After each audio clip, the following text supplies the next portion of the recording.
Good afternoon, everyone. Thank you very much for being here and attending this online EPIC technology meeting on AI ML in optics from design to manufacturing. So I'm Jeremy Pico-Clement. I'm technology expert at EPIC. And I will start with a few words about EPIC. What is EPIC? EPIC is the European Photonics Industry Consortium, and it's the largest industrial network in the world in the field of photonics.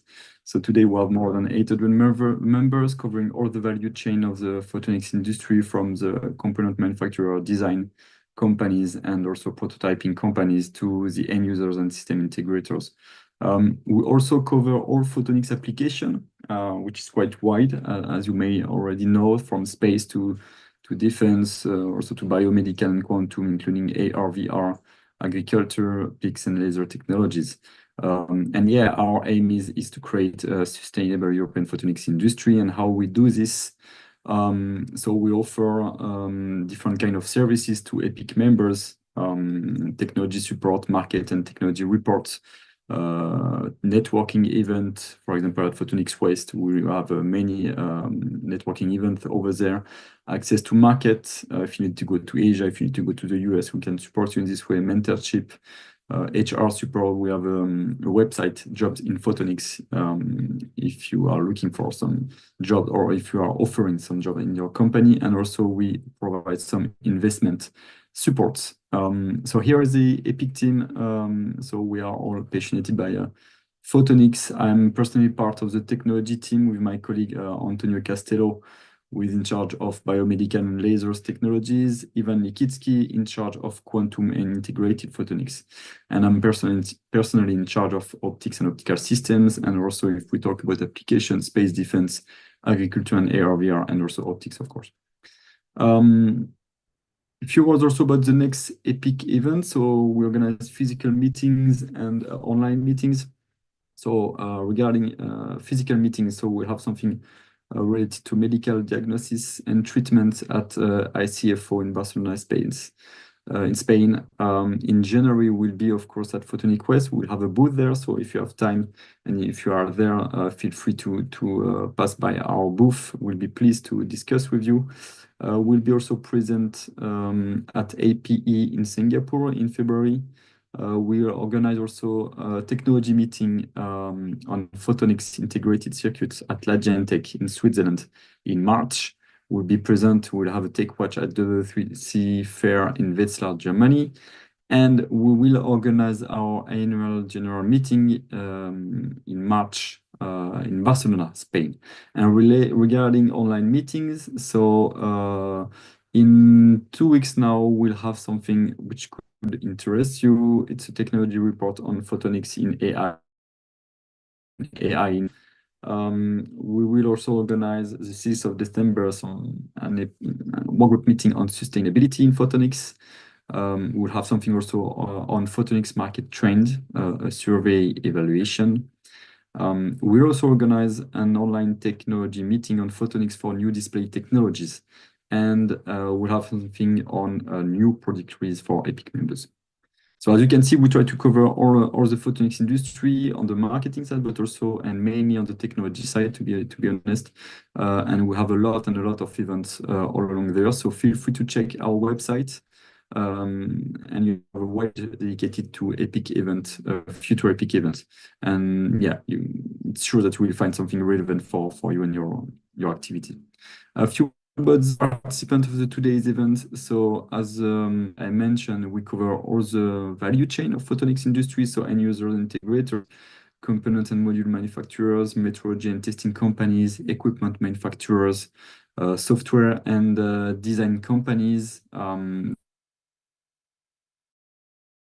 service providers, and also research and development. So you can find also the contact of these people on the webpage of the event. And a few words about the agenda of today's event. So 6 speakers.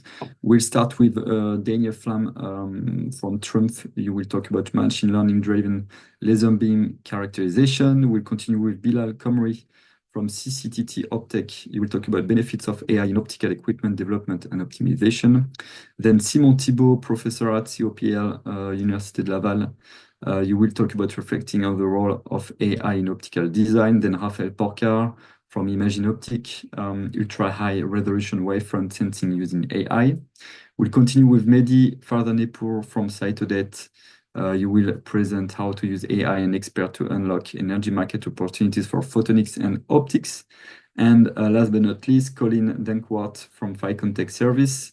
And Colin, you will talk about artificial intelligence for optical test and manufacturing. So thank you very much for all the participants today, for the speakers also. Thank you a lot. Do not hesitate to ask questions after each presentation. We'll have time. It's a perfect occasion for you, to ask every question you will have relating to this topic. So feel free to do it. You can raise your hand through Zoom. And yeah, if you have any question, if you want to be introduced to some speakers, to some participants today, feel free to send me an email to this email contact. So now I would like to welcome our first speakers. Daniel Flam, you are Photonics Manager at Trumpf, and I will stop sharing and let you share your screen. So Daniel, you can start and the floor is yours. So thank you very much for that introduction. I hope that my screen is visible, that I'm well audible. Daniel, the sound is not really good. I don't know if it's from my side, but it's the same setting as a couple of seconds before. Is it working now? Vera, can you hear well, Daniel, or it's me? No, I hear it bad. Okay. Same here. So let's make another test. 1, 2, 3. It was good during your test before when we tested the presentations, but now it's quite bad. Yeah, sorry to hear that. So it starts off good, but then it becomes bad. It's probably a filter in the sounds like a software filter to me. I don't know if it's related to bandwidth, then let me just check if I can switch off. If it's better when I'm switching off my... No. Maybe you can try to use the microphone of your computer, because maybe it's coming from your headset.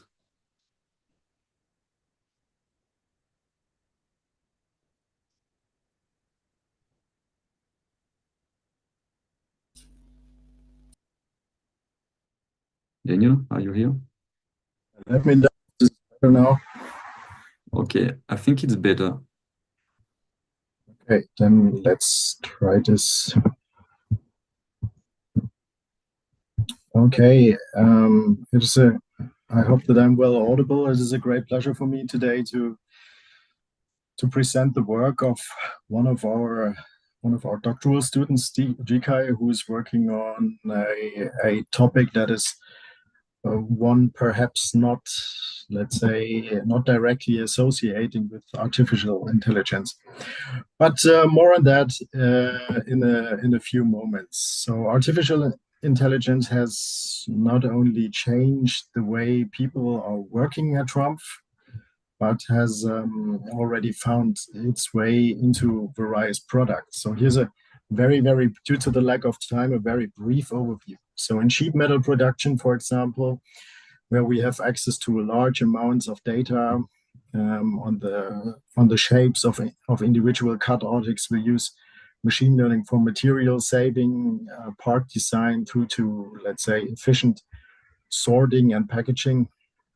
In my company's laser technology division, for example, we use sensor data to optimize laser material processing and to control the relevant laser parameters. So this could be, for example, optical coherence tomography signals for remote welding of aluminum housing for e-mobility applications. So the institution where these techniques are used is the famous Trumpf Laser Application Center in Ditzing, Germany. So the main idea of this facility, where I'm also engaged at, is that our customers do have access to our products, so to our optics, to our lasers, also to the system technology, and especially also to the experience of our application engineers. And that they can come to us and test whether a particular laser application, so this is mainly based on material processing, works or not.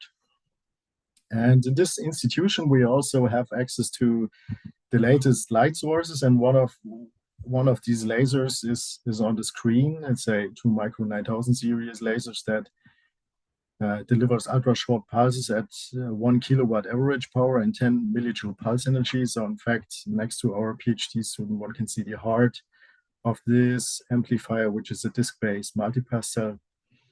And I don't want to bore you with laser parameters, but a laser like this, which is already a product, can generate 10 to the power of 16 watts per square centimeter. So this laser is generating such high intensities that any material where the radiation interacts with would vaporize immediately.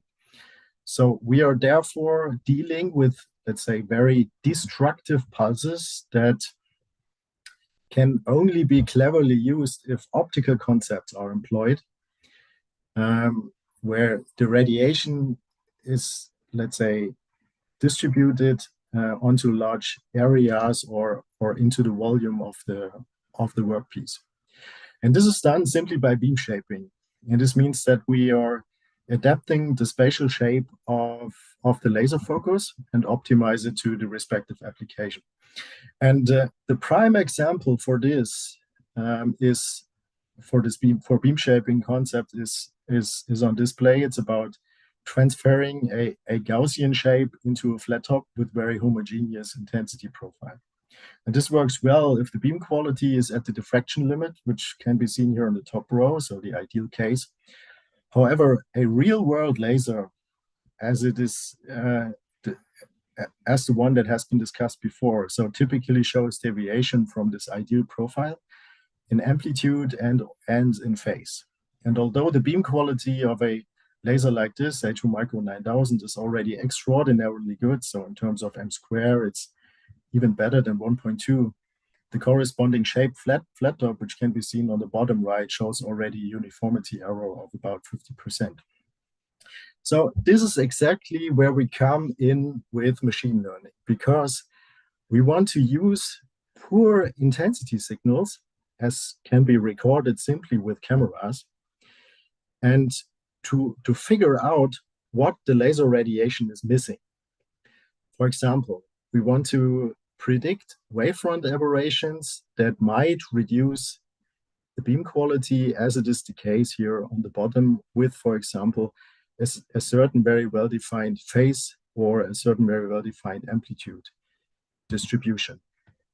So for this task, we set up a standard adaptive optics setup that consists of the spatial light modulator. So it could be a deformable mirror or a liquid crystalline silicon-based spatial light modulator.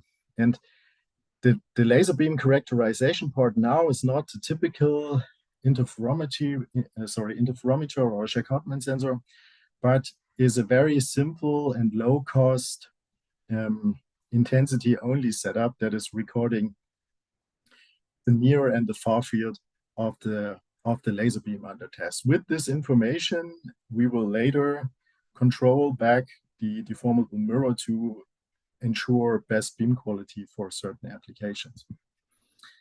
So for our deep learning concept, we are using a large set of near and far field measurements.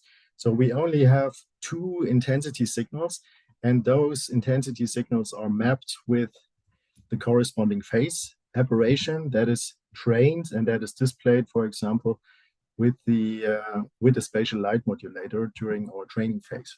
So here we are using a zonal-based convolutional network and use image-to-image transition from the measured input intensity, which is a stack of gray values, and that is, as mentioned, mapped to a certain phase distribution, which is at hand at the raw beam of our illuminating system. So if you want more details about this convolutional network, I can refer to the reference that is shown here. I would like to provide a simple example of our phase prediction. So on the left-hand side, we can see a, let's say, very interesting intensity profile. So it's asymmetric, doesn't look like that. The beam profile is at the diffraction limit, and this is also confirmed by defocused image, which is recorded by camera 2. So as we know from the spatial light modulator, what is the ground truth of the wavefront, we can compare it to the predicted result. And we have been very interested in here because the absolute difference of that phase or wavefront difference was better than lambda over 10.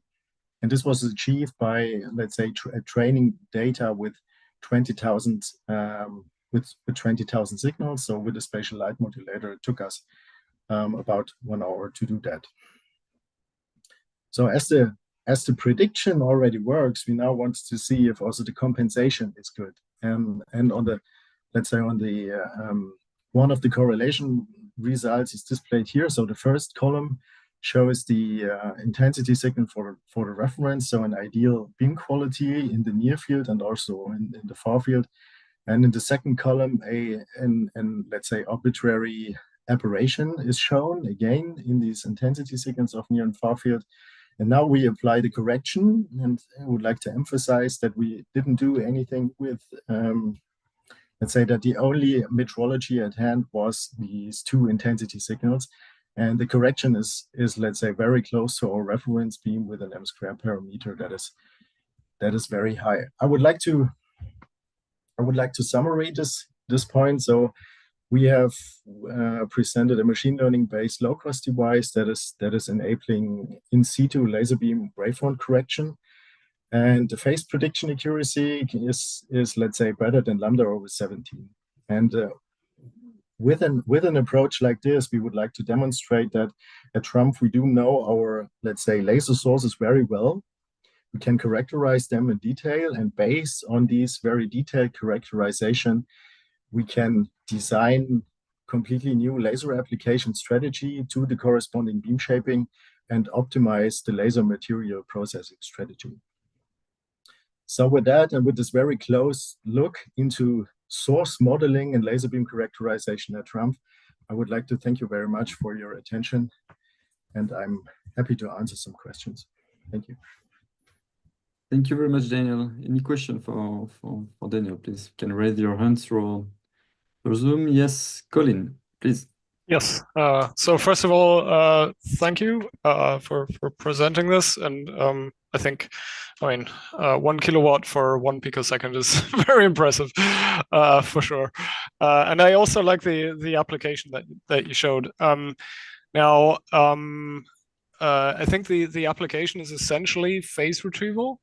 At least algorithmically, that's what I would associate with that.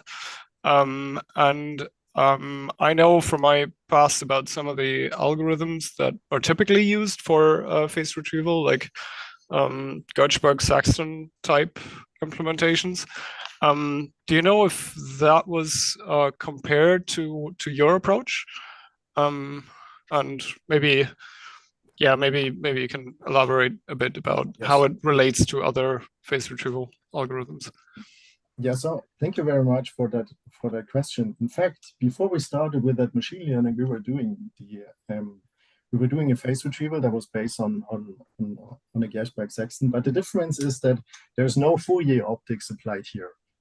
So the only thing that we are doing is mapping of these near and far field-like intensity signals. So we do not, let's say, simulate any free space propagation or things like this.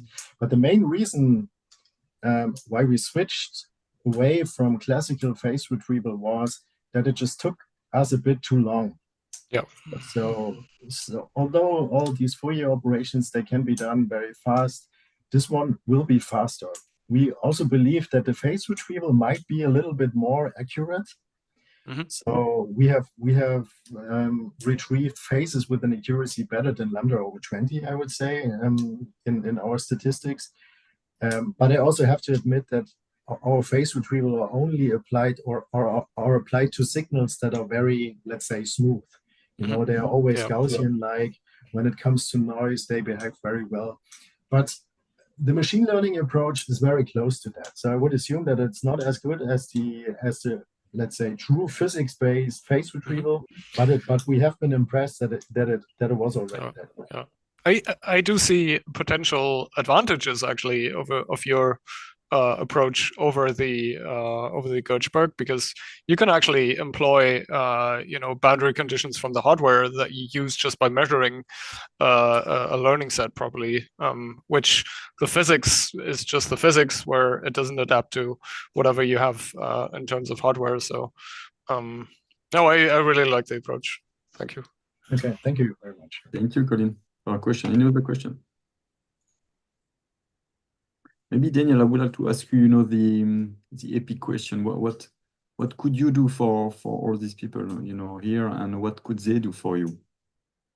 So I think typically the people are doing, or people that are providing lasers for whatever application, of course, they provide specification in terms of laser beam quality. But the way we do it is much more deeper. So with a technique like this, we can not only, let's say, use a single representative parameter for laser beam quality as it is usually done, for example, in square parameter, but we can provide, for example, a waveform map. And with the information like this, it could be possible that the potential customer can make a much more adapted and tailored laser application.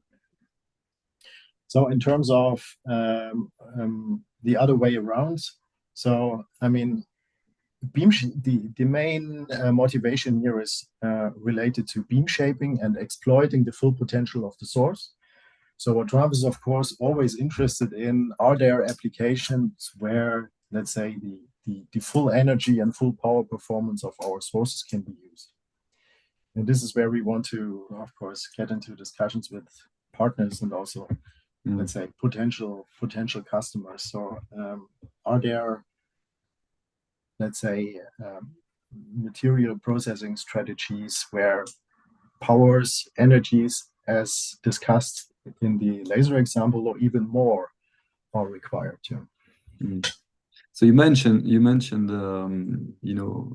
material laser processing as an application, but I also investigate other kind of application. I was thinking about space, optical communication. So what kind of application do we have in mind with this technology? So at the very moment, there are only two. So one thing is of course using these ultra-fast lasers that are very useful for micro and nano processing, but scaling the microprocessing on a macroscopic scale. Right. So this is one thing. So for making just one, let's say, tiny micro machining, we have way too much power and way too much energy. But with a clever optical beam shaping concept, distributing it to make a macroscopic processing, I think these lasers will be useful. And the other thing is having another primary source for the generation of secondary sources.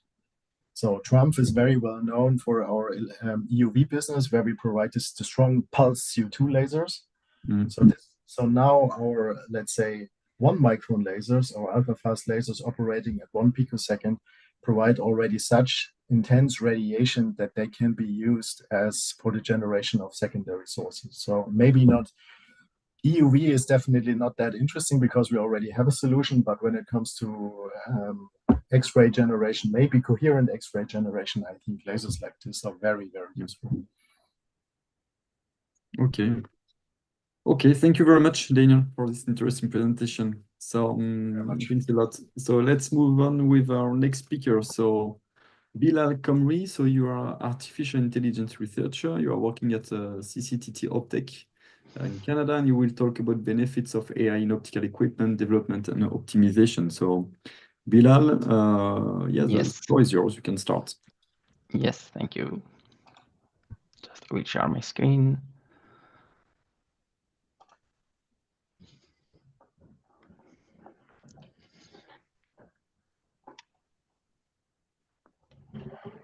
Hello, everyone. And first of all, thank you for the invitation and the introduction. And I'm happy to be here with you to present Optech and its philosophy and strategy of using AI in the development and optimization of optical equipment, and share with you how our multidisciplinary team collaborate on optical AI projects.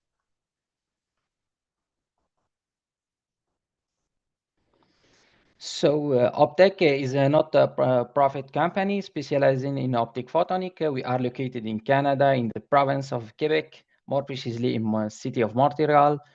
We are a multidisciplinary team of more than 30 employees, including scientists, engineers, technicians. And in 2023, we have completed around 140 projects, ranging from 25 hours consulting project to 1,000-hour projects. And we helped more than 60 companies. The 5 major area expertise are fiber optics, microsystem, illumination and imaging, metrology, and finally the optical AI, which are the subject of my presentation. In Optech, our approach, we develop optical system for artificial intelligence by including in the earliest design phase an intention to exploit data by the AI. So we inject a physical interpretation of the AI model obtained to create a direct link with a prototype and the development and enable its optimization. We handle the design of optical, optomechanical, optoelectronic, and software components, as well as AI-based analysis method in a coherent manner. This approach is different from an AI analysis driven by a large amount of data when we use a deep learning model, so which is particularly useful when the physical principle in fundamental research are less well understood.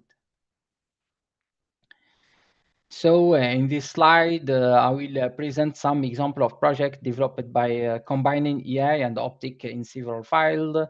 For example, in the environmental field, we developed a system for tissue classification. In another project, we developed the custom prototype to measure the concentration of certain chemical in wastewater. In agrophotonics, we developed the solution to evaluate stress in plant. In the art domain, we developed a monitoring system for the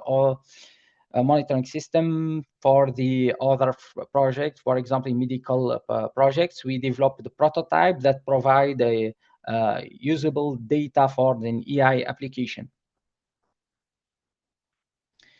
So to implement our approach, we have developed a flexible optical AI platform to optimize and develop simultaneously AI and optical system. For now, our platform allows the operator and our multidisciplinary team to quickly validate and analyze data from various sources such as spectrometer, hyperspectral, and RGB camera.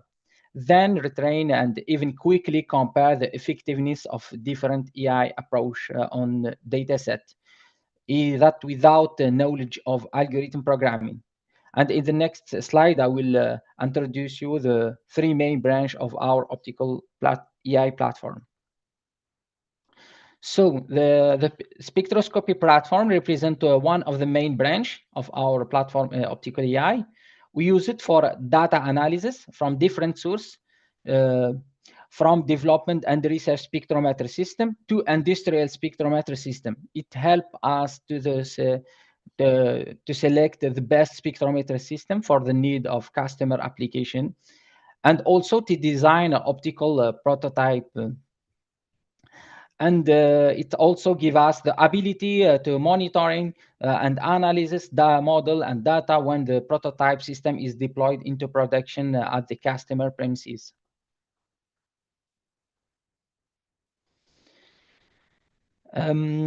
For this branch, we see in the last year that the hyperspectral imaging has revolutionized the various scientific field by enabling detailed analysis of object and material based on their spectral signature.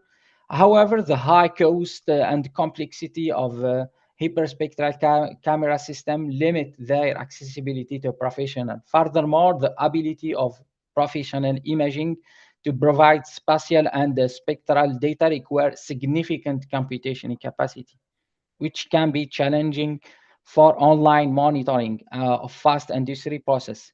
Based on our optical AI platform and the fleet of our hyperspectral camera, we can develop a personalized and low-cost multispectral system that is specific for an application. For this type of application, we use AI to select the representative wavelet range. Then we use it to improve the data processing, considering the presence of the noise and some stochastic effect in near-infrared wavelet. And really, our objective is to render access easy to hyperspectral imaging technology to avoid audience of professional. So for the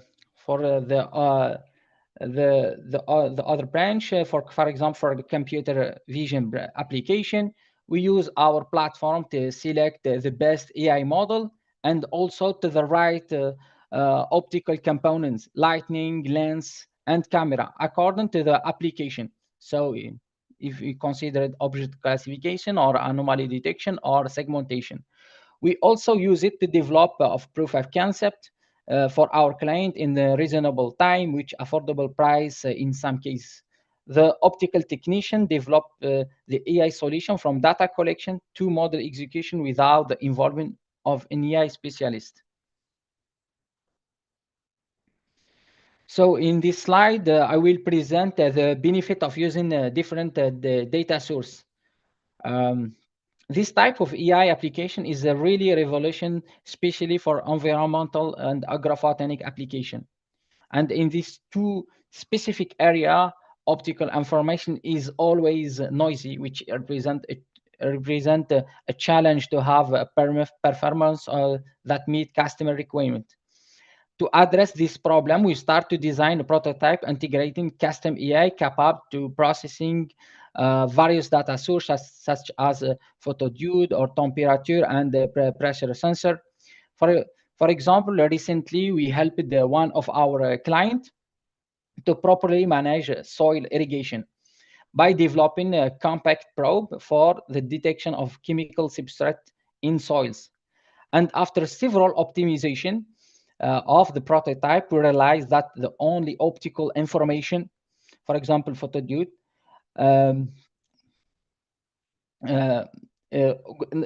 only optical information input was not enough to have a good performance for the detection of chemical substrates. So we used AI to select and evaluate the other source in the probe that probably harm the quality of the optical source. Then we use it as an input data to improve the performance of our model.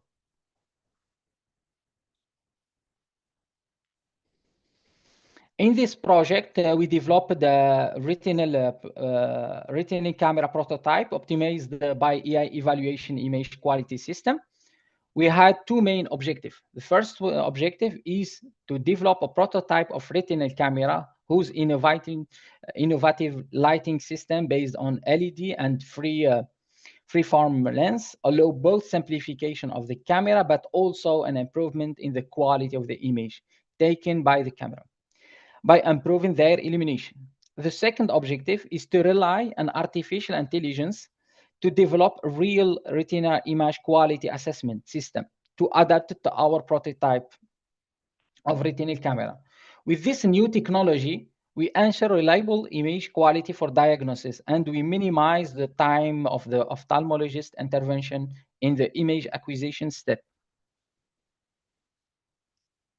So before starting developing the assembly, we trained an AI-Optia model on available annotated image containing several disease images, such as diabetic retinopathy, which will greatly help our quality assessment system to difference between an image with artifact due to poor image captured and an image with a lesion. Then we use the AI model from the first prototype version for the quality assessment of the captured image. We can clearly see the difference between the first prototype and the last prototype after several optimization. AI, where each time we had to modify the component depending on the quality of the image provided by the AI. For example, in the first version, we had a problem with the illumination. And we see that the model considered the image as a low probability of clinical interpretation. After optimizing the proper prototype by AI, it's now give us image with a high probability of clinical interpretation. So that's it. Thank you very much. And after online event, if you have any question and collaboration, don't hesitate to contact me by email. So I'm ready for your question. Thank you, Bilal. Thank you very much. Any question for Bilal? You can raise your hand through Zoom.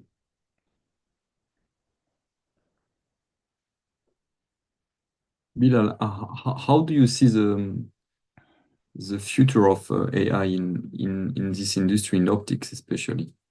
What place will AI take in this industry in the near future? What is your opinion about this?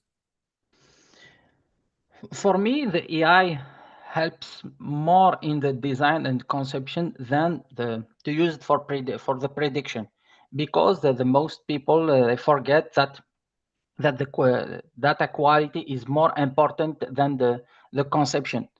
For example, I see many prototype deployed in the industry, but the data quality is not considered. In my experience, when you worked in other companies, we have a lot of data, but the data it's garbage for us as a AI specialist. So I pose the question: why we don't optimize the design? What we take in consideration from the beginning the data quality. When we start to design an optic system, we think about it. If we select the best spectrometer, for example, for the AI solution or not, or just select change the technology. Or for example, another case we see it that when we combine several sources of data that help a lot of the AI solution for the prediction, and the most time that's not considered. I see that the AI I see really I see that the place of the AI in optics it's a large, and it's not considered now. And for the specialist of the optic, it's the moment to consider it to help the community and to help the industry. Thank you, Bilal. Any question?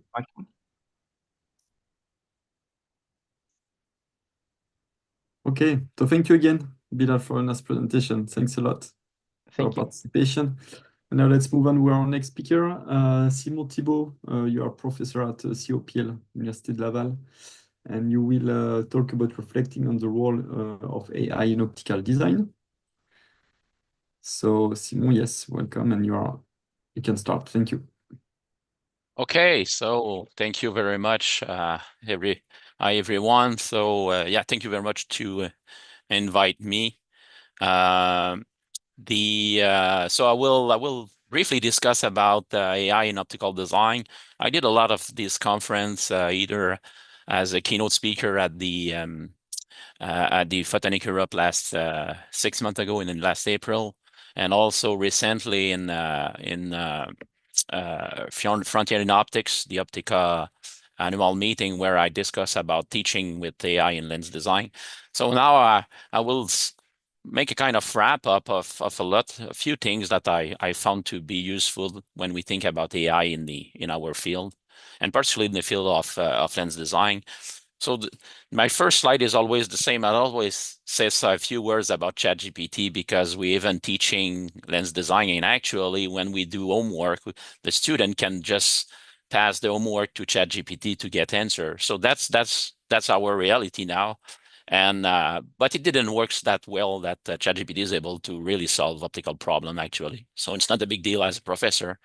But now I saw in the future, or maybe we concentrate our effort on two aspects. First is to be able to have what we call a designer assistant to find a starting point in optical design. And we do have a tool available for everyone called LensNet that you can find on the web that outputs some starting point like you can find in a book. And it was a network that I've been trained with Z-Base, which is a whole database provided by ZMax early in 2000. And so this kind of tool just show, even if it's not perfect, it does show that AI can be used to help speed up a little bit the lens design itself.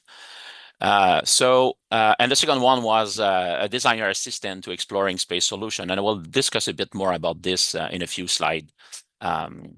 So the first person who talked about AI in lens design was Donald Ditworth in a Los Angeles conference, in geometrical optics in the 80s, and I think it was in 87.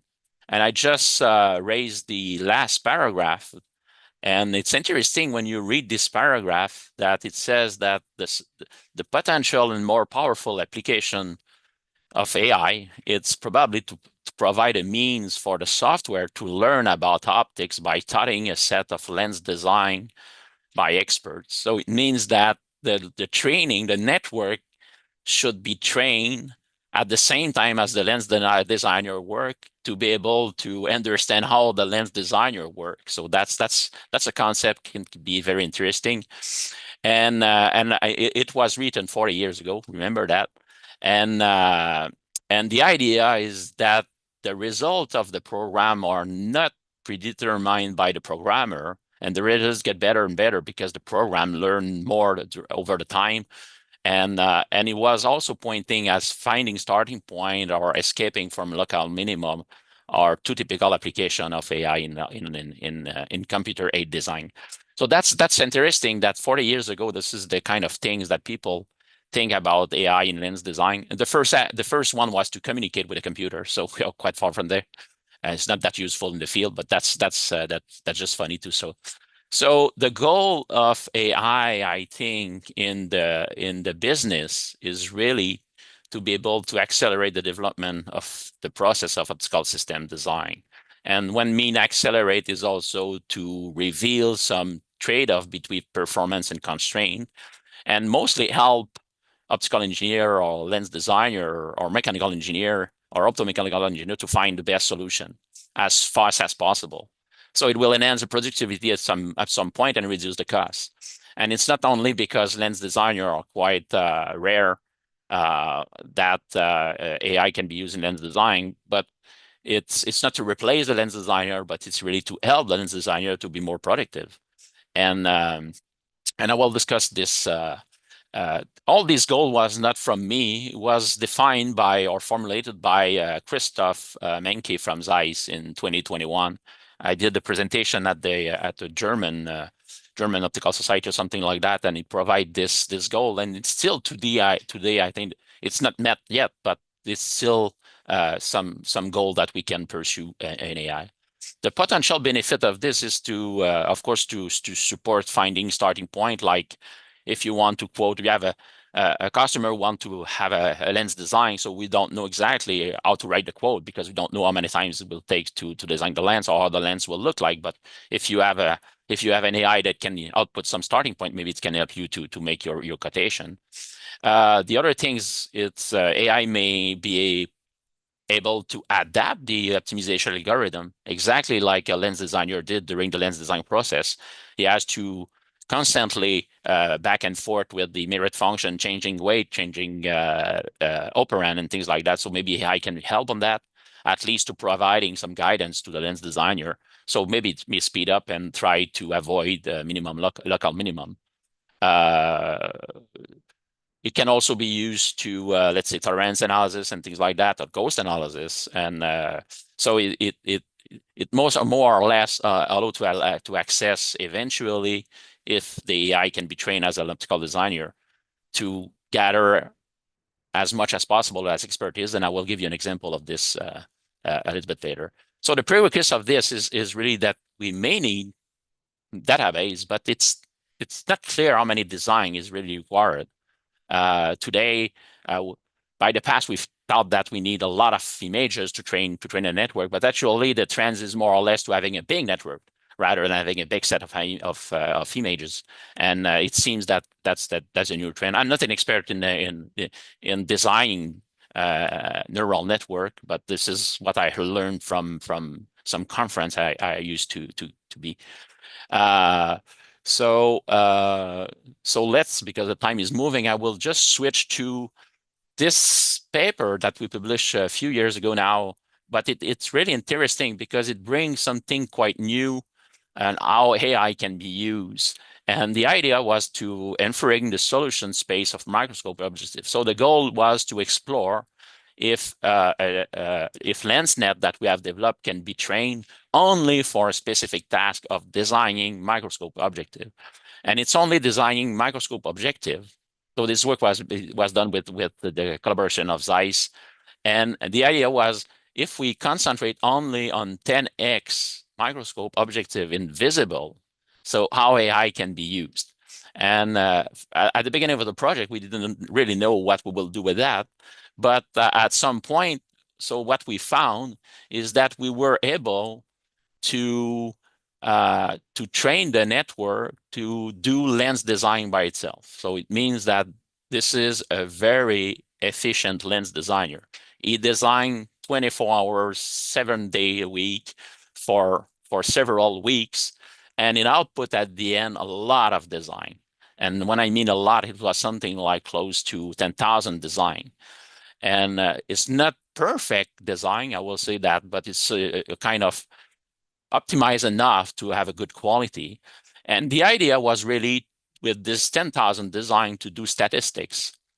And I will switch to, this is the, it's we sort at the end with 8 different type of lenses shape. So I will switch to the next slide, and you may that's the main conclusion of this 7,432 lens design that has been done with, and all these design was at different categories, which is the y-axis here we call the K number.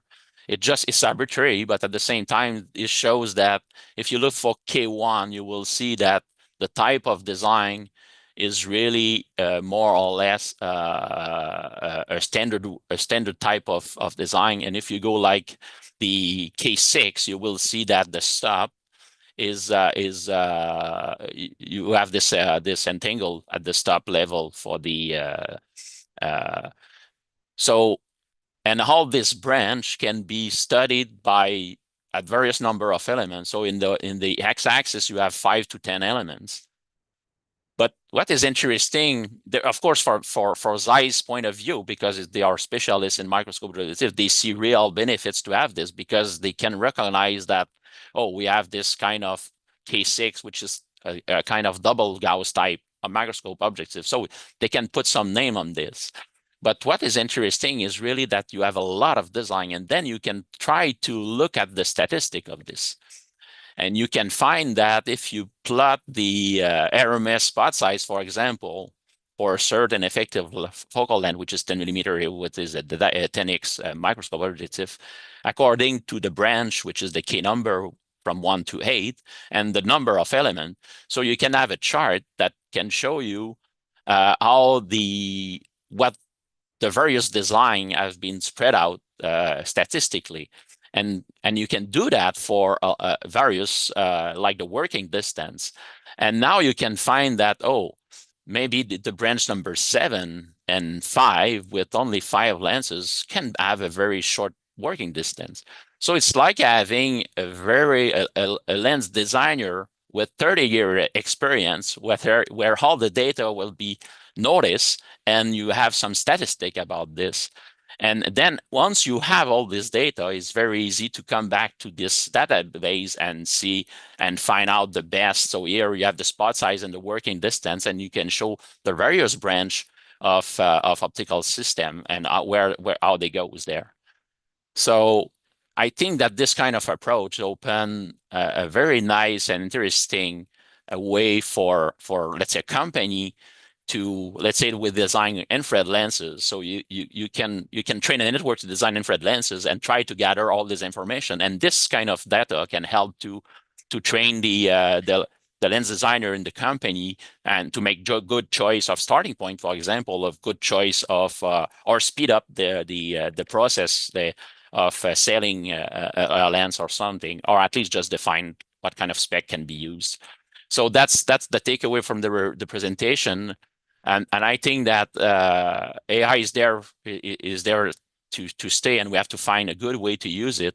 And we're still at the beginning, and I think that the training set seems to be less important than the network size. And now I've been in some conference where the energy consumption was a concern about AI, and we are lucky to be in optics because optical neural network can be a key solution to reduce the energy. Thank you. Thank you, Simon. Thank you very much for this interesting presentation. Any question for Simon? Hello. Hello. Yes, please. Gazbent here from Avalanche. I have a few remarks. So actually, I like a lot of the presentation. My background is in mainly machine learning, so I'm very interested in the topic. And I wanted to ask a few things. So for instance, how many data points did you use to train your models, and how expensive it is to get one data point? For the research we did for inferring space solution, we mainly used, I think it was 19 different patterns from 10x, 10x objective, but we do use some unsupervised training also. So we generate from the 10 the pattern, the prescription we have. We train the network with some little variation along this 10x, and then we force the network somehow to add some lenses and reduce some optimization. So it was kind of at the beginning it was not exactly how, but at the end what we'd handed is really that we force the network to add lenses, because the way we built our model, we're able to insert let's say a lens package, I will say, so we can add 1 lens, 2 lens, 3 lens, and then we let the network try to re-optimize the design, so we get a kind of unsupervised training sets. I see.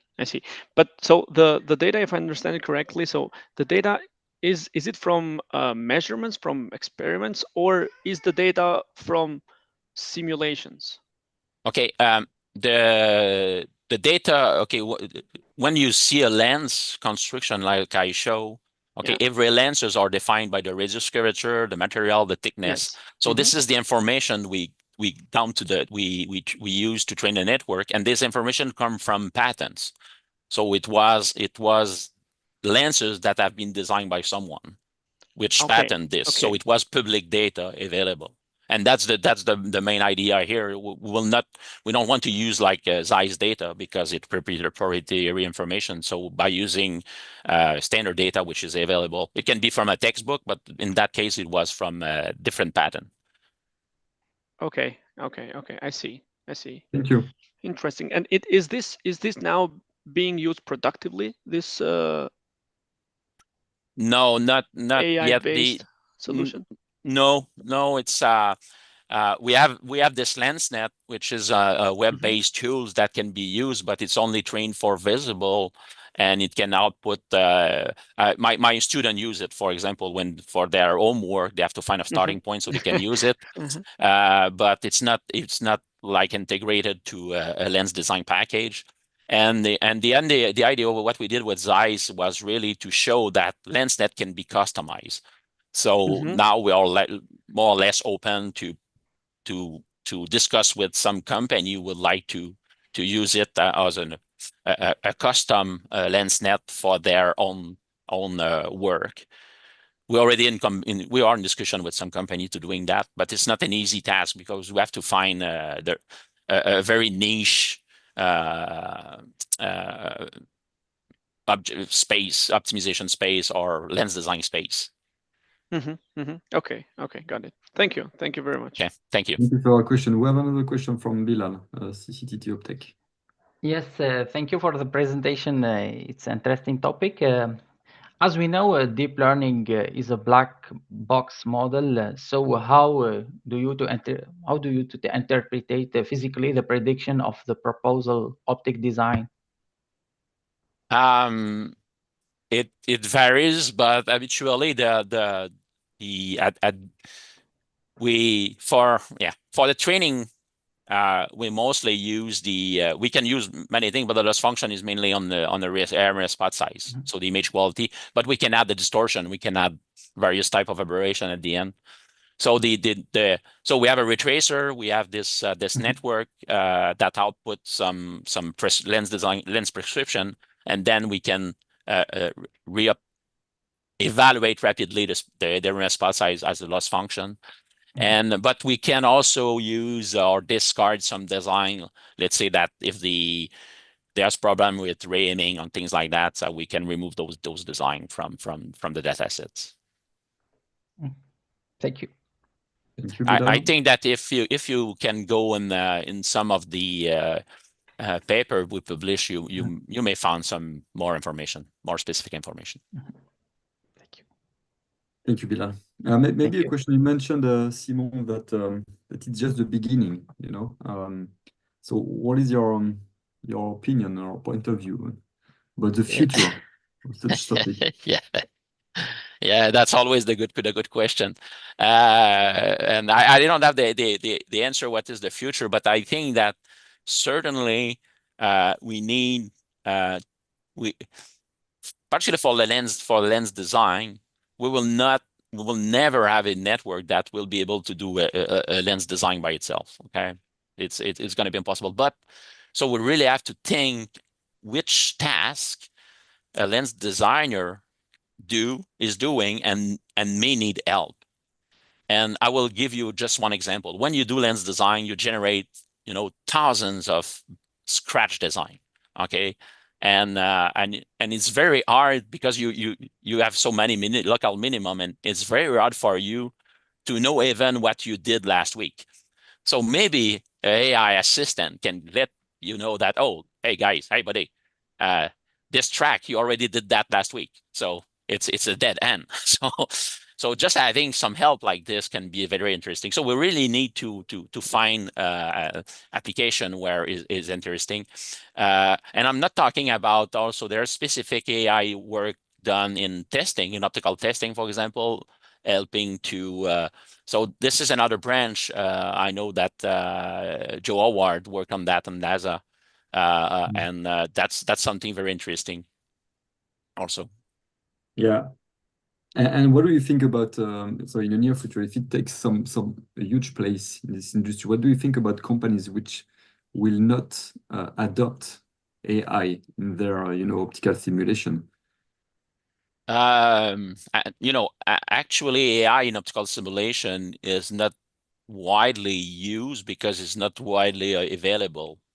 And I don't think that all the optical company can have an AI expert. So I think that if AI will come in lens design or optical simulation, it needs to be kind of embedded tools within the standard software we already use. Because of course, a company that working in pattern recognition, they have expert in AI, and AI can be bringing to the company. But just for lens design itself or optical simulation, it's hard to be an expert in optical simulation or physical optics simulation as well as AI. So, but if the tools can include some AI, that's probably the way to go. And this is already what we have so far right now. I think that with MATLAB, they have some AI tools that you can use within MATLAB. So that's a kind of it's probably the way to go to include AI. And if this kind of tools is available on Synopsys software or ANSYS or whatever, people needs to know how to use it, because that's the gain will be very there to if you're able to use it. Okay, thank you. Thank you. This nice input. Thank you very much. Thank you. So now let's move on with our next speaker, Rafael Porca. Is there time for one more question or no? That's it for Simon. A small one, yes, you can. Just please. One last one. Sorry to interrupt. So at some point you said that you don't think that we will be at a point where AI is going to do the full lens design. Why is that? I'm just interested to know, like, what are the obstacles there? Like, what fractions of the lens design do you see doable from AI? My thoughts are as follow. If you want a network doing lens design, we need to know what a lens designer did. And if you want to train a network, you need a training set. So you need a training set that is what the lens designer is doing. And what is doing a lens designer actually, it built the merit function. According to the optimization of the design, it changed the merit function.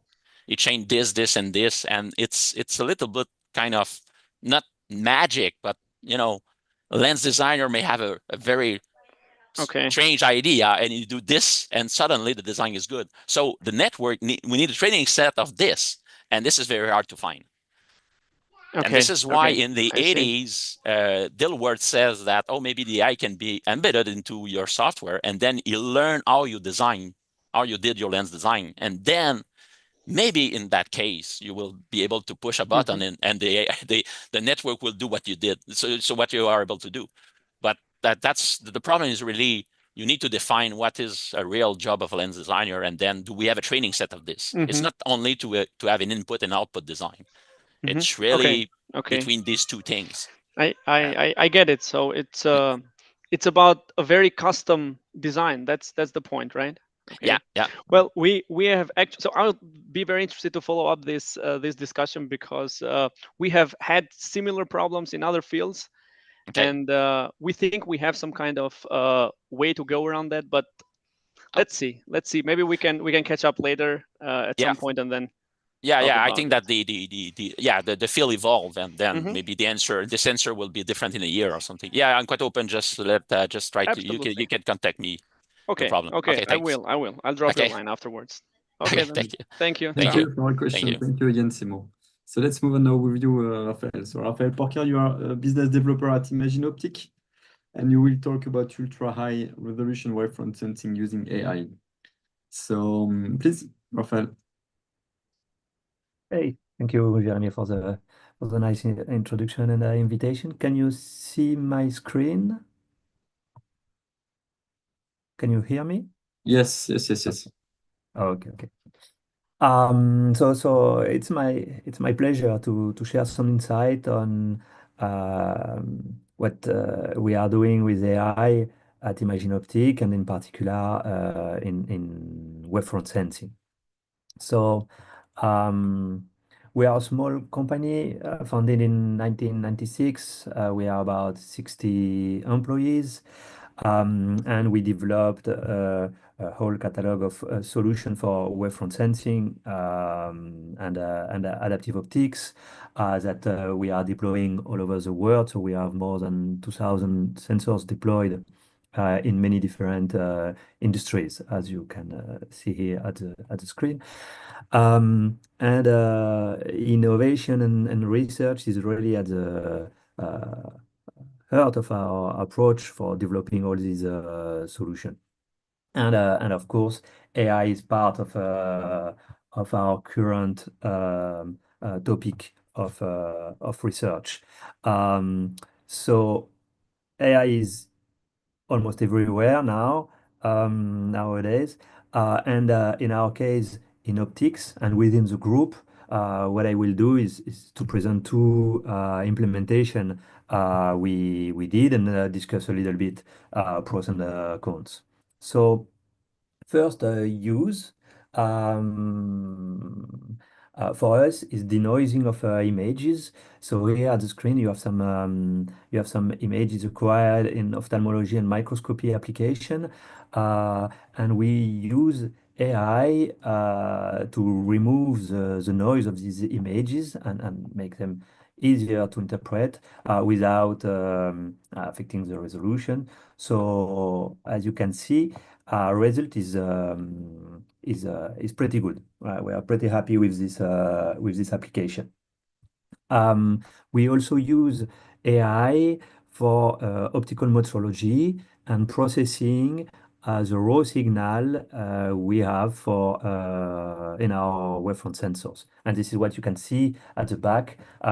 We are doing wavefront sensing based on Shaq-Hartman approach. So it means our raw signal is consists in a lot of small points on a camera.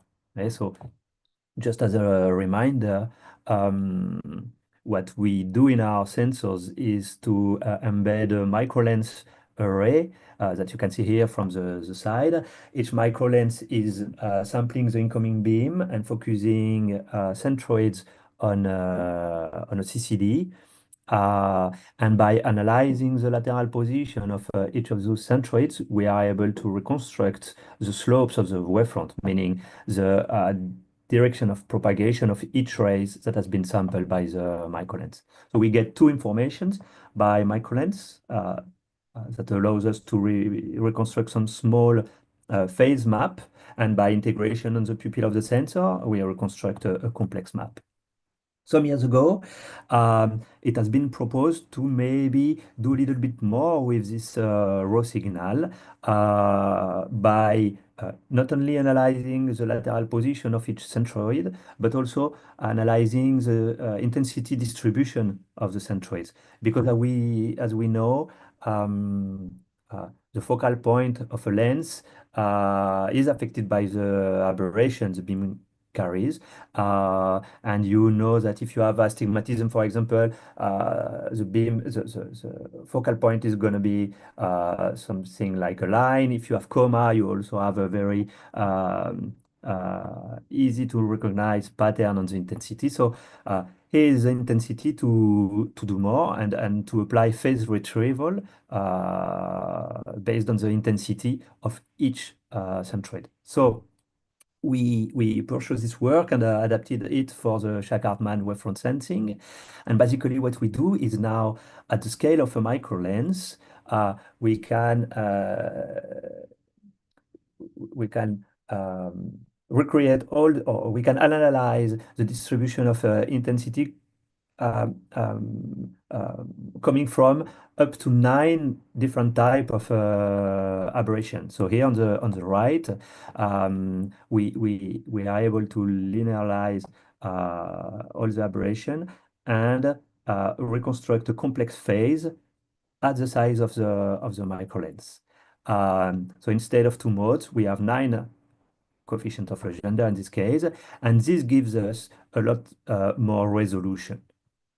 So I'm not gonna show you how we demonstrate the increase in the resolution, but if we have a look to the transfer function of a standard Shaq-Hartman wavefront sensor here in gray, and we compare it with the phase retrieval approach, we can see we increase resolution by a factor of 4 in the x-axis and 4 in the y-axis. So it's a total of 16 times increase in resolution.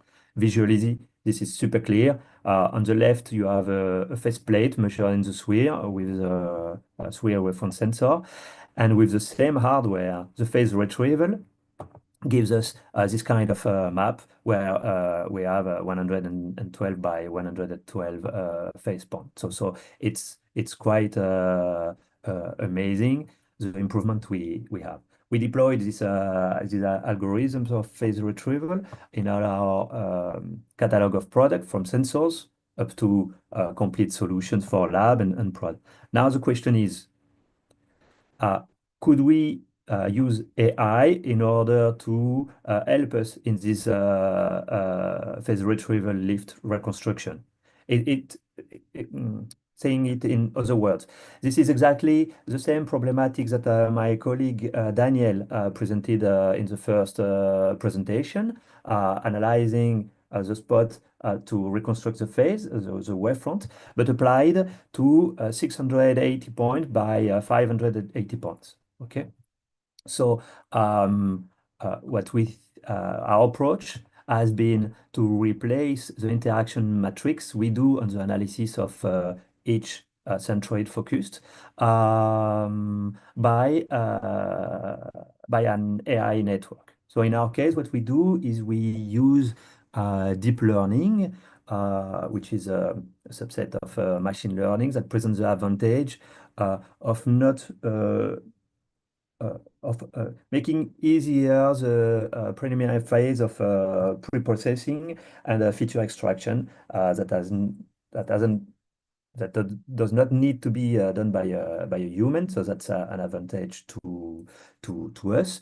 But to work correctly, what you need is a large amount of data to train the network. So the guys at Google, I saw they like to compare this with a rocket.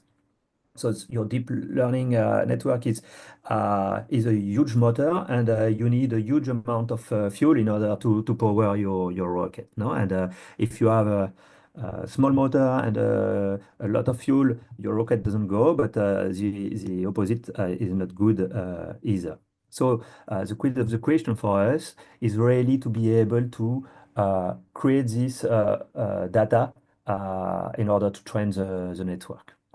So in our case, we went down to the raw signal, again, all our centroids, and we generated an infinity of centroids, each of them corresponding to aleatory phase combination.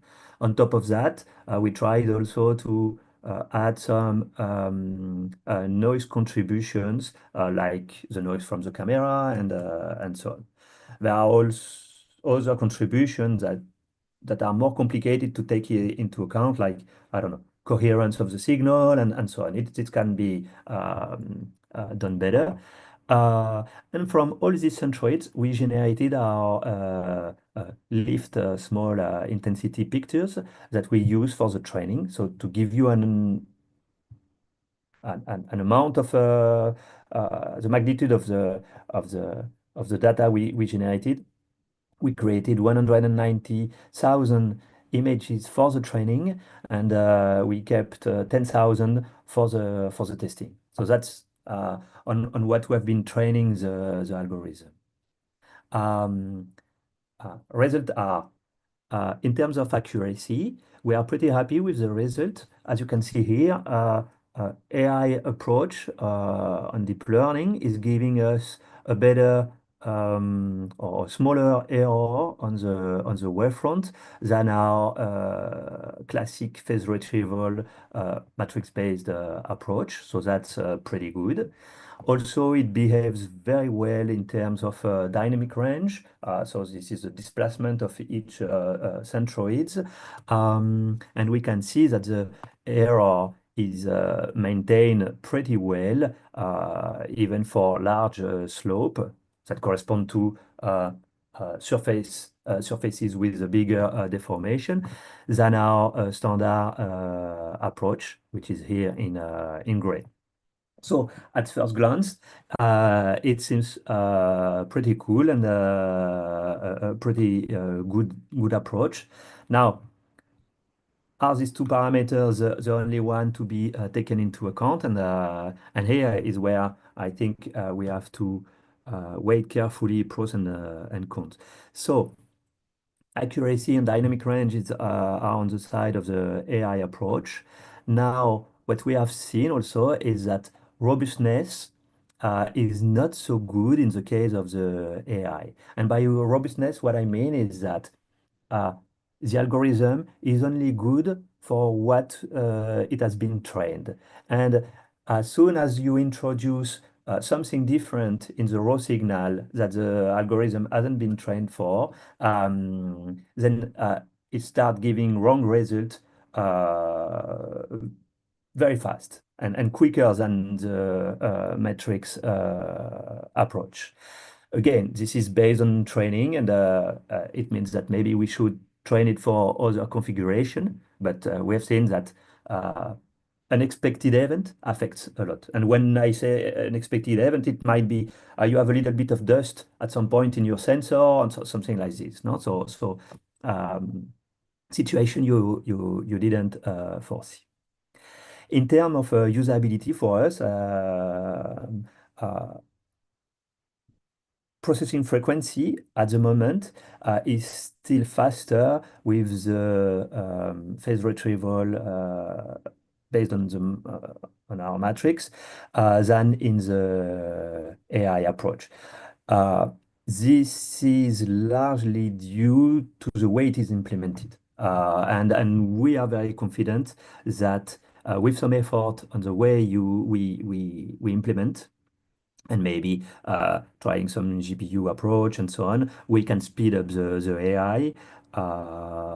But as we are comparing the new algorithm with one that benefit from many years of development, at the moment, it's still faster by traditional approach. And last, as manufacturer of wavefront sensor, there's another aspect which is very important, which is the manufacturing time, and in our case, the calibration. We calibrate all our sensors individually in order to make them able to measure at lambda over 100. And in the case of the traditional algorithms, this is a process that is pretty fast. It relies on a couple of measurements. So it means for us it takes minutes to be performed. In the case of the AI approach, we have to redo the training of the algorithm for each sensor. And that is because we take into account the signature of the optics that is mounted on our wavefront sensor. So we cannot capitalize on the training that has been done one time. We have to redo it for every sensor. And this is hours and hours of training at the moment. So that's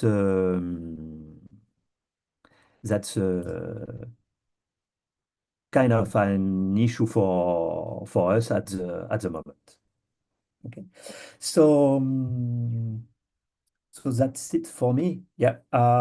So I presented different application of AI in the different application we deal with at the company, and compared some pros and cons with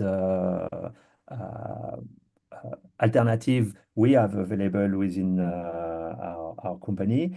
And our conclusion is really that benefit of AI depends largely of the application and the constraint, and at the moment working or processing images in live is still an issue for a larger deployment or systematic deployment, let's say, of this kind of algorithm. Thank you, Raphael. Any question for Raphael? We have time for one question. Yes, Colin, please go ahead. Okay, thanks. So yeah, first of all, I really like the approach. I think that's really a good idea. So, oh, by the way, is my camera working? Okay, apparently not. Okay, I think now it should. Now. Okay. So I mostly have a few ideas, and maybe you can tell me if those make sense from your perspective. For the issue of having to relearn your networks, have you considered transfer learning for that? So you would generate a network where you only have to relearn the top layers and go from there. Have you considered that? No, we didn't. Any steps that goes in reducing the amount of operation we have to do in the learning phase would be a huge improvement. Yes. Yeah. So that's definitively a good direction. Yeah. Yeah. So it could be done with, I mean, I assume you have a lot of data floating around from the sensors you've already learned. So combining those into one network where you only need to adapt the top layer, that could be something. Yeah. I feel. Yeah, and just a few other ideas like have you tried adding some smoothness conditions to your output? Because I feel that if you have one lens where the wavefront that you reconstruct for that particular lens is really like discontinuous with the neighboring one, I think that would be something where I would assume that some calculation is wrong. So if you can, I don't know if that's like within, if that makes sense for your application or not, but just an idea. I don't think here this plays a big role. I think conditioning the boundaries somehow we deal with them with the optical design of the microlens array, and this is also something we have to deal with when we have standard approach. So somehow we know how to escape from this situation. But you are totally right, and this is what I was saying somehow that we didn't take into account all the noise contributor or whatever, that sometimes you can start to have some effects. It depends on the kind of signal and you are analyzing. Also, for example, coherent light is more problematic than incoherent light because you can start having effects and so on. Yeah. Oh, okay. All right. Okay. Thank you. Thank you, Colin. Thank you And very I much. saw a question from Daniel. Daniel, you want to ask it? Has already been asked and responded. Thanks. Okay, perfect. Thank you, Daniel, and thank you again, Raphael, for your last presentation. Thanks a lot. Thank you. You're welcome. Now we move on to our next speaker, Mehdi Farzanepour, CEO and founder at Cytodate. And you will talk, Mehdi, about how to use AI and expert to unlock energy market opportunities for photonics and optics. So please, Mehdi, the floor is yours. Yes, thank you very much for inviting me and also have given me this opportunity. And thank you very much for everyone for the presentations. Until now, we have been discussing how to use AI to create very good products, right? And I want to present here how to use AI to find applications for those products or market opportunities. By the way, do you see my slides right already? Good. So I want to show you how to use AI and together with expertise of human to collect the quality data to find the opportunities for our products in the market. Let me tell you who we are and why we are doing this. We are from Cytodate. We are essentially a scientific company started after my PhD and a postdoc in theoretical quantum physics because I was dyslexic and I didn't want to read articles to get to the knowledge. So I wanted the machine to do that. And this was before ChatGPT. And soon we realized that actually this data that we are extracting from patents, papers, and such can be expanded to a lot of different sources. And also companies can use that for generating and helping them to de-risk the business decision. How we do that? By generating very high quality bottom-up data, figuring out who is doing what and what do they need in the market, and creating a high-level view of that for them. So essentially, we provide a professional service for market and technology research for different verticals, specifically recently a lot in the energy verticals, because there is a lot of changes happening in that industry. I want to tell you what we do and also what are the things that are relevant for the photonics and also optics world here. So we are very lucky that we have been working with more than 100 companies in this industry, in the analytical instrumentation market and also in optics. So one a subset of the other. And what we do, we answer these type of questions. Let's say a company comes to us and says, what are the opportunities for my product portfolio in the energy sector? What are the challenges that they have? What is the size of the opportunity? If you think of these questions, what do you think of? Market reports, right?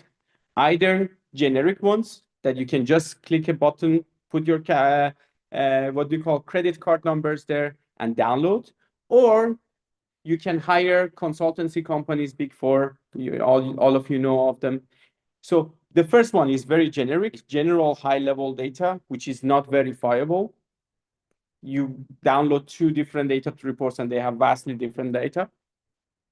And they are very high level and they are not with respect to the product that we have at hand. The second one is that they are very expensive and not affordable. So we are trying to do the opposite. We want to create high quality research with factual data and verifiable information. We want it to be bottom up, which means that every data can be traceable to each individual projects or initiatives. And we want to provide all of that background data to our clients, not only a high-level report, which is a PDF or a PowerPoint, but also every data points behind the scene. We want it to be highly relevant for each clients, each partner of ours, based on their product and from their perspective, because the opportunities are different for each given product. And also we wanted to make it accessible for medium-sized companies, which means essentially 1/10 of the price of hiring consultants companies. So we want to be that corner. Of course, affordability, I put a minus sign on the mostly expensive is on the right side. So I switched the axis. How can we do this? We realize that some things are the AI good at, and some things humans are good at. We want to make sure that the things that humans are good at, we do it by humans. And the things that AI is good, much better than humans, we do those with humans. And we call this hybrid intelligence. So humans are very good in connecting with each other and having a conversation. So we have a human talking to our partners to define the business questions and also understand the product offering. So extracting that is a human job. Then human together with AI tries to essentially, we download all the web pages and all the data about the product of the company to really understand what this company offering, our partner is offering. And how can we essentially, what data points do we need to answer those questions, critical questions that our partners have about the market that they want to expand to. And then we translate that to a workflow for our AI agents that we have developed. So we know that AI is much better at the scale extracting data from different data types. I will show you some examples. And then the output of that is essentially a database of data points that supports or have the answers or have part of the answers for that questions that we are looking for. And then our human interprets that and creates a report, puts the right information together and communicate it with our partner. And we just iterate these 3 times to make sure that we are going to the right information and we double clicking in the areas that we want to essentially focus more and zoom in more. Let me give you an example. Let's go back to the questions that we have. Okay, let's see if you're essentially one of the partners or you are one of the companies in the in this webinar. We want to know what are the opportunities for in the energy sector for analytical instrumentation or optical instrumentations. How do we do this? Using that method, that circle that I mentioned, we can essentially start generating the first data types. We go and analyze 100,000 data types, data sources, which can be quarterly reports, it can be ESG reports, it can be patents, papers, any type of data that is available publicly. And we start putting the breadcrumbs together and we extract projects, unique projects out of this. And then from that, we sum up the total investments and then how much of that investment can be allocated to our client's product, given the challenges that they have those. And of course, we create a lot of charts based on that. But then we give our partner the opportunity to double click, to go one step further. For example, in this case, we see that CCUS is very big. How can we essentially go that, I don't know, all of you are most likely, I don't know how old are you, but like Minesweeper, when you were clicking on something and you open up new, new cells would kind of discover or appear. We do that. We double click on CCUS. So we started from one room, we went to the other room of CCUS. Here we go again on expanding. We extract 630 carbon capture projects.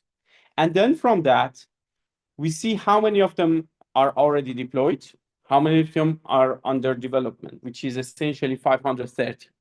And then from that, how many of them are essentially in our territory, which is EMEA, 266.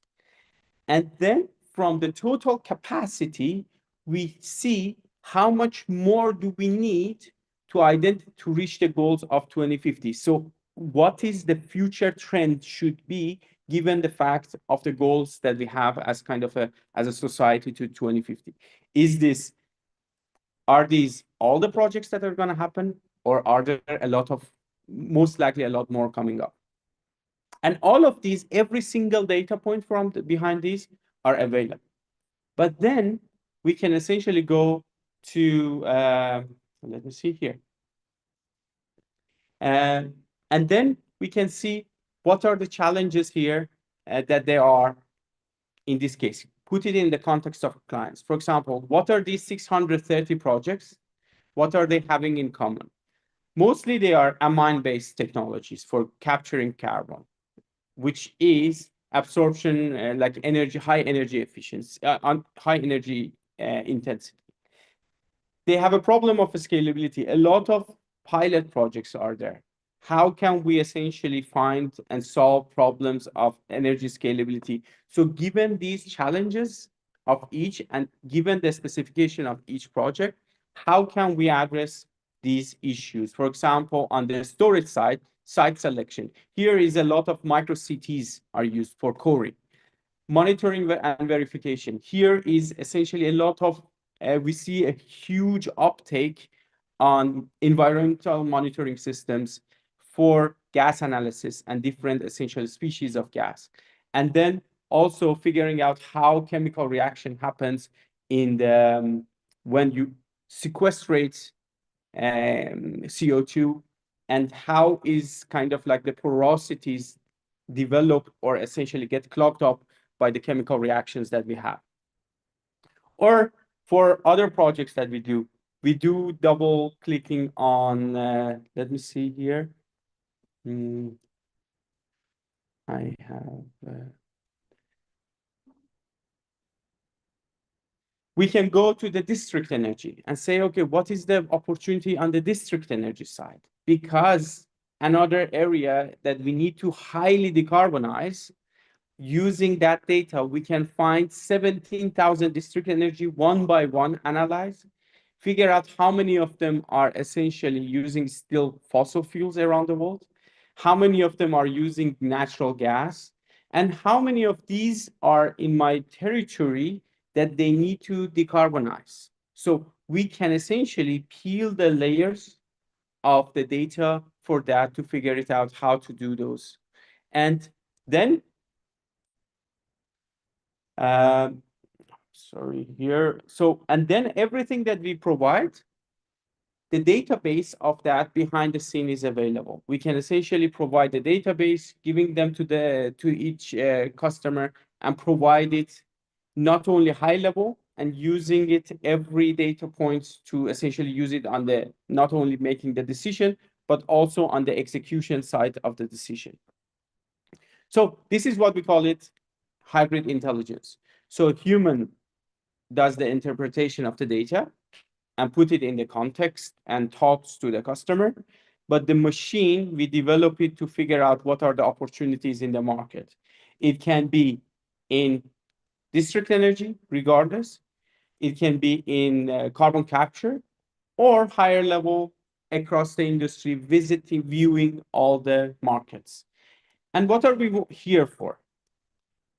We are here to figure out who in this room has a solution that wants to figure out what is the application, what are the opportunities for that. So a couple of questions came up, for example, after the each presentation, nice presentations, that what are the applications? Where do you want to apply that?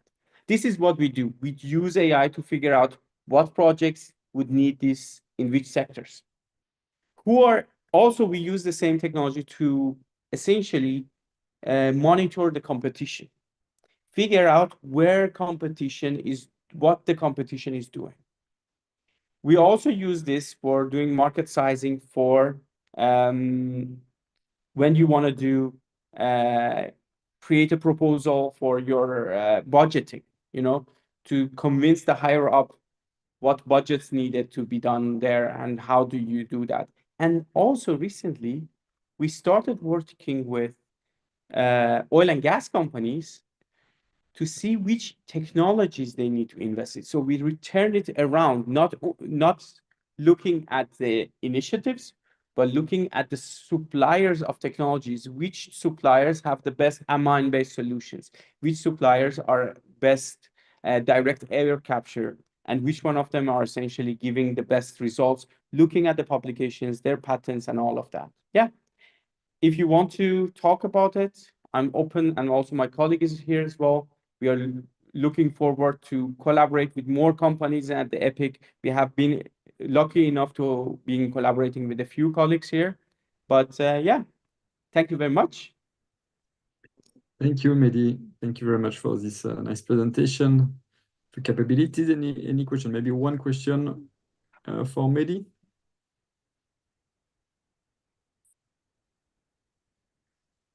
Maybe just one from my side, a short one, Mehdi. How do you ensure that about the accuracy of the data you are collecting? How So we select the data sources, like we select, so if we want to look at the projects, figure out the projects and create, we look at the data sources that are primary data sources. They need to be announced by company. It needs to be on the website of the company or in the quarterly report. So we remove the secondary data sources. So we don't do essentially accumulation on top of aggregation of others. So the AI does that. And of course, we have checks and balances there. Okay, thank you, Mehdi. So if you need to be in contact with any of the speakers today, including Mehdi, of course, do not hesitate to contact me after the meeting. So thanks again, Mehdi. Thank you. For this presentation. And now let's move forward with our last but not least speaker of the day. So Colin Dancourt, you are domain leader machine learning at Phi Context Service. And we'll talk about artificial intelligence for optical test and manufacturing. So please, Colin. Yeah, thank you. Okay, let's see. Okay, can you all see the screen? You can start it. Yeah, okay, perfect. Can you all hear me? Yeah. Okay, very good. Okay, so I will first of all try to talk a bit about the scope of what I will be discussing here, because we saw a few applications in optics, and I think they touch different parts of a sort of development flow of an optical product. Where here we go from R&D and prototyping all the way to mass production, essentially. And the scope that I will discuss here is mostly the higher volume production.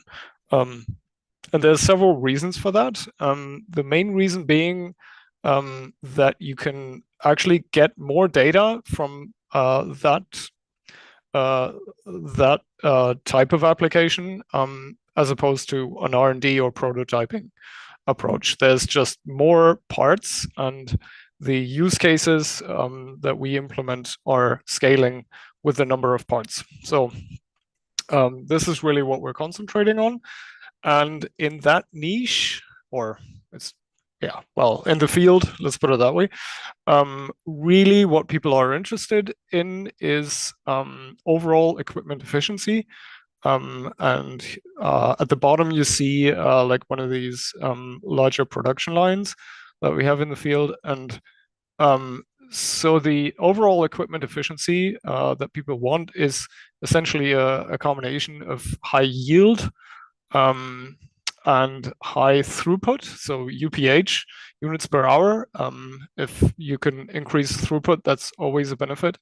And low unscheduled downtime, which can also be expressed in terms of availability.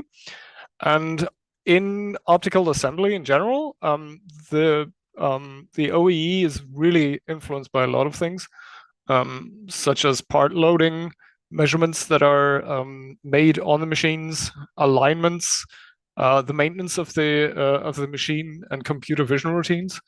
And generally, you can get data for all of these processes and try to analyze where there might be opportunities for improvement.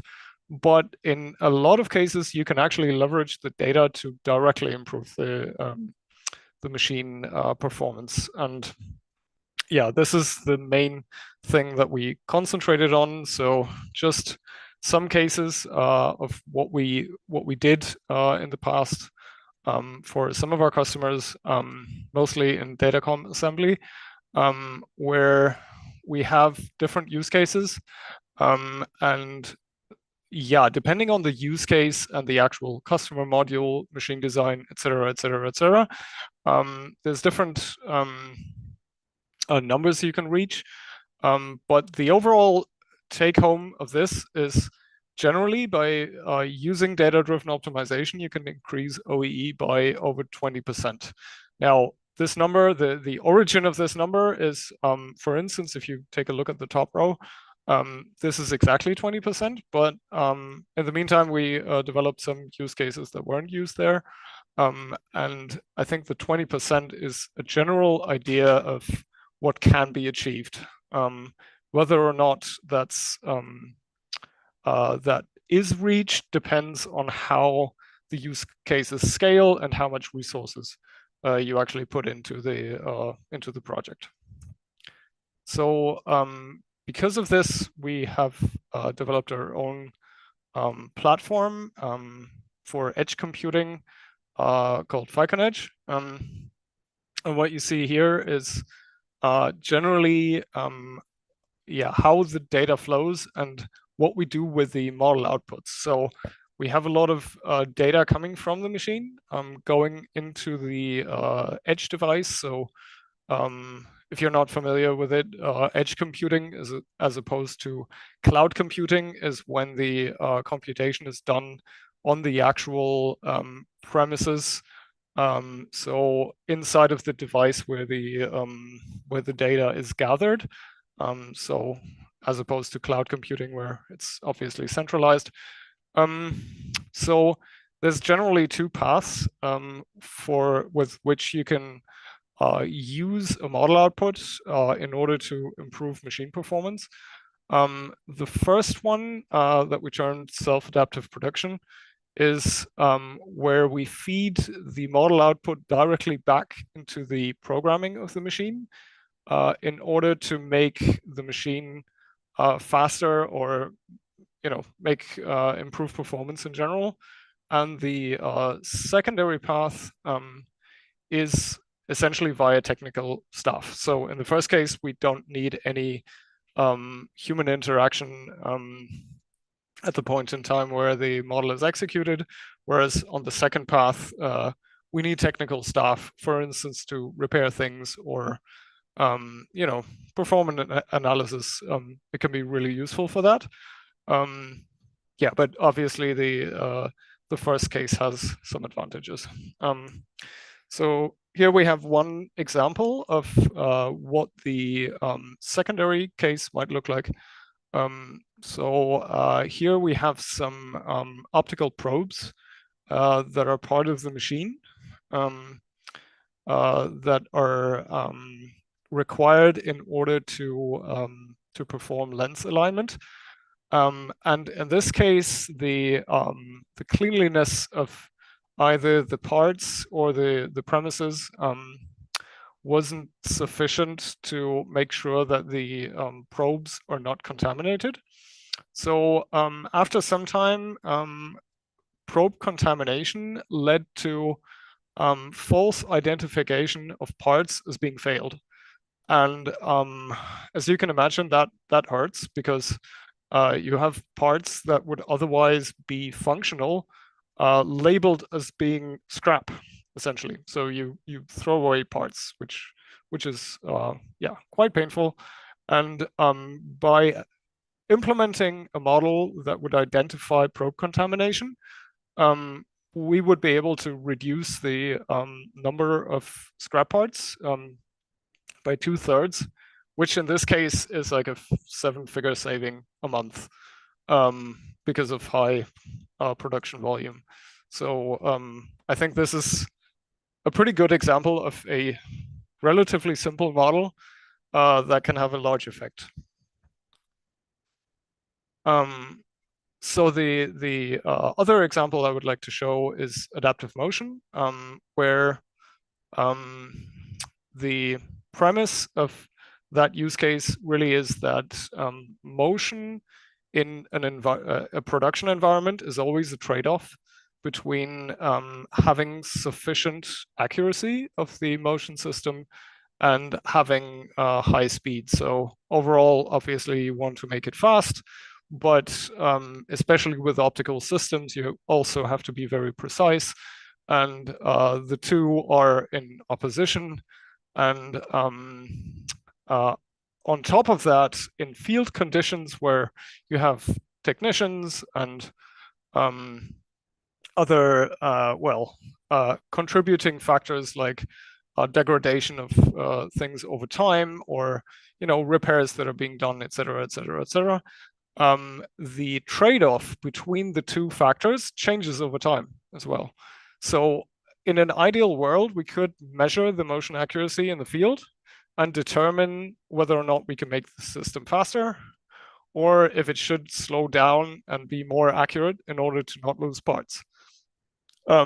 However, measuring that in the field would require us to take the system out of production, which directly opposes the entire purpose of the entire thing, because you lose production time that way. So question is, how do we go about this? And what we did here is implement a model that can predict the repeatability or accuracy of the motion system based on data that we get from both the machine process, but also the really the motion data that we stream from the machine. And here we have a little demonstration of that model, where my colleague Lorenzo added some weight to an existing axis system. So here it's actually running in spec, and we move a little bit back and forth.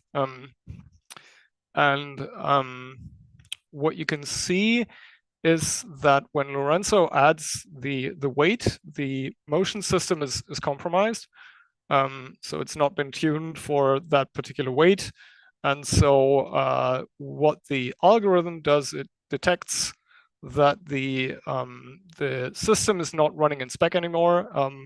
As a reaction to that, it changes the motion settings to make sure that it runs in spec after that. It might run slower, but it will continue producing. And that's the important part. It will continue producing parts without losing parts in the process. So it can actually continue production. Let's say something like that happens in a night shift, and you don't have the technician there who can repair things. In that case, you want to just continue production with slower motion settings and have the person repair it the next morning. And here the system can also send an email to technicians so they can repair it the next day. So yeah, another use case, and this is now not what we have on Ficon Edge anymore, but this is sort of an independent system that we also offer. And this is really part inspection. And the current state of the art is you have a classification model for good part, bad part. Oftentimes you also can extract like a heat map of which parts the model actually looked at. And the way it's typically implemented is you have large pre-trained neural networks that have been trained on millions of training images. And what you then do is you retrain the top layers of those networks to make it specific to your use case. So you feed it with data, and typically it's in the range of hundreds of images. Since most of these solutions are designed for the really general case where you might have really images from mobile phones trying to identify faces, or you have cases like ours where you really have technical images of technical parts that you want to identify. But the thing is, there's a lot of data in these multiple millions of images that are not actually helpful for what we're trying to do here. So that you can see here is like, okay, on the right-hand side, you have a photonic integrated circuit, which is really, a technical piece or a technical part, and very precisely manufactured. And the data with which those models have been trained is, probably tilted images of chickens. And those are really not the same thing. And the features that those models use may or may not be useful. And so, yeah, what we found is that, not only is the neural network probably not optimal, but it's also some of the conditions where mobile phones can be tilted by 45 degrees, and it should still identify it as a chicken. However, on a machine, you don't arbitrarily tilt your images by that amount. It might be off by a degree or two if part loading is compromised, but generally there's a lot of conditions that you can bake into the learning process that not only make it perform better, but you also have to configure fewer steps manually. So it takes less expertise to really run those models and make them perform well, because the option that the general tool might offer, where you can really configure and eke out things, a lot of them are really not needed. And so what we found is that we can get better performance and fewer manual steps. This development is still ongoing, so I don't have any final results, but overall, in some cases, we were able to reduce the number of false identifications of parts by about 50%. So this is relevant, and if you do it properly, you can get good performance out of it. So yeah, specialization works. That's the message. Yeah, and that's all from my side. Thank you very much, Colin, for this interesting insight. Any question for Colin? I would like to ask you, the epic question. So what can you do for zeros, and what could they do for you? Yep.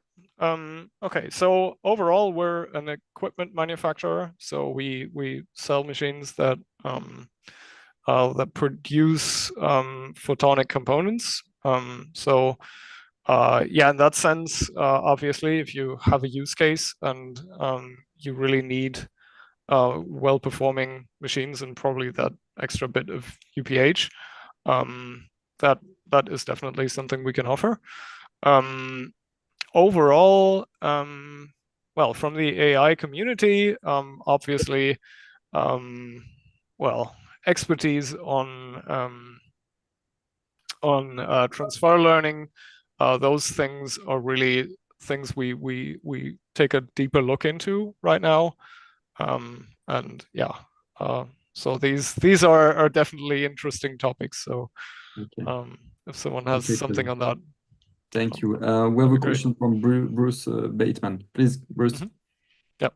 Hey, it's a great presentation, Colin. I have a question. Have you investigated? We can't hear you really well, Bruce. Can you speak loudly? Yeah. Hello. It's not That's clear. difficult. I will probably be able to understand, but yeah.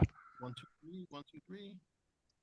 Yeah, Okay, we can hear you, yeah. but let's try. Let's have a try. Yeah, let's try. A quick question: have you investigated one-shot learning in your testing process? One-shot learning, not so much. I'm generally familiar with the term, but not. I'm really not into the details too much. We did try some unsupervised learning with, well, varying success, I should say. So I'm really yeah, mostly focusing on the supervised learning. Do you think it could be useful for any of the use cases I presented, or? Yeah, we've seen it in manufacturing, in factories here I'm in Asia. At the factories in Asia, looking at that. Okay. I'll look into it. Yeah, for visual inspections, yeah. Yeah. Okay. Yeah. For visual inspection, this is one of the use cases where I think also unsupervised learning might be helpful. And probably one-shot learning, I feel is somewhere in between. So, yeah. All right. Okay. Thanks for the input. Appreciate it. Thank you, Colin, again, and thank you, Bruce, for the question. It's a good transition to remind to all of you that we will have an EPIC technology report on photonics in AI and AI photonics by Bruce Bateman. So yeah, I think it will be really interesting for all of you. And yeah, I would like to thank all our speakers today, all the participants, the question and the exchange. So it was really, I think it was really interesting topic. And be sure that at EPIC we'll continue to cover it and to go deeper in it, because we really think that it will be a game changer in the next few years. So let's continue to work on it. So thank you very much to all of you for your participation, and yeah, see you next time. Thank you. Thank you. Bye. Thanks a lot. Thank you.